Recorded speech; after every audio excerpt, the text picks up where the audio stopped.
북한 김정은이 모습을 드러내지 않은 지 오늘로 꼭 40일째입니다. 정말 뭔가 이상이 생긴 것일까? 아니면 이런 상황을 이용한 무슨 꿍꿍이가 있는 것일까? 오늘 뉴스 플러스, 먼저 임경아 기자입니다. 집권 첫 해, 김정은은 건강한 20대의 모습 그대로였습니다. 새 세대들에게 밝은 미래가 있으라. 하지만 공식 석상에서 사라지기 직전, 김정은의 모습은 달랐습니다. 2년 만에 턱선은 사라졌고 더 튀어나온 배에다 몸집이 불어난 것도 확연하게 보입니다.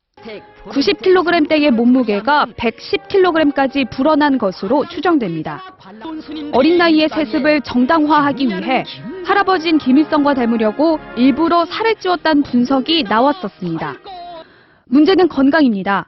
지난 7월 오른쪽 다리를 절었던 김정은은 8월에는 왼쪽 다리를 절면서 사고로 다친 게 아니라 과체중에 의한 피로골절이거나 당뇨 등 내과적 합병증이 따른 골절일 가능성이 크다는 분석입니다. 고정 기간도 길어지고 환자에게도 체중 부하를 절대 하지 말라고 이제 설명을 하거든요. 보통 사람들하고는 틀리기 때문에. 다리 수술 이후 김정은이 뇌사 상태가 됐다는 소문이 급속히 돌았지만 오늘 최윤희 합창의장은 뇌사 상태는 아니며 통치에 큰 영향을 받는 정도가 아니라고 밝혔습니다. 북한 지도부 내 불안감이 커질 수 있는데도 김정은이 40일째 모습을 못 보이는 것은 요양기간이 그만큼 길기 때문인 게 아니냐는 추정이 나오고 있습니다. 김정은이 수술을 받았다면 북한의 고위층들만 치료하는 이 봉화진료소에서 했을 겁니다. 그럼 지금도 여기서 건강을 회복하고 있을까요? 이 북한 전역에는 이른바 특각이 알려진 것만 20곳 넘게 있습니다. 특각은 북한의 고위층의 별장으로 쓰이는 곳들인데요. 모두 호위 총국의 삼엄한 경비를 받고 있고 요트장, 경마장과 전용철로 또 수십 킬로미터의 지하 통로가 설치된 것으로 알려졌습니다. 이 가운데 평양 안에 있는 55호 관저, 또 여기서 차로 30분 정도 거리에 있는 강동 특각이나 자모산 특각이 김정은의 현재 위치로 꼽히고 있습니다.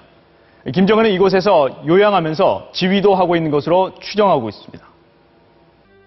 북한은 김정은의 은둔 기간에도 활발한 외교 활동을 벌였습니다.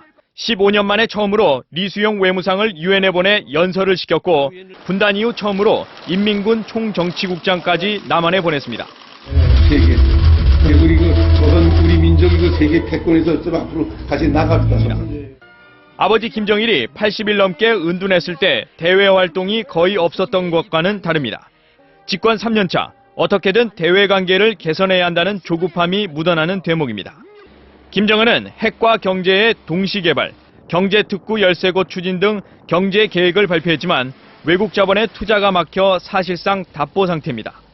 게다가 지난 2009년 화폐 개혁을 했다가 물가가 폭등하는 등 실패한 경험까지 갖고 있어 조바심은 더 클 것이라는 분석이 나옵니다. 북한 주민들의 경제 발전에 대한 열망이 매우 크고 이에 부응하기 위해서 야심찬 경제 개발 계획들이 나왔지만 외자 유치가 안 되면서 젊은 지도자가 상당한 조바심을 느끼고 있는 것으로 보여집니다. 대북 전단에 격한 반응을 보이면서도 북한이 대화의 끈을 놓지 않고 있는 것 역시 이런 경제적 조바심이 배경이라는 분석입니다. MBC 뉴스 김세진입니다.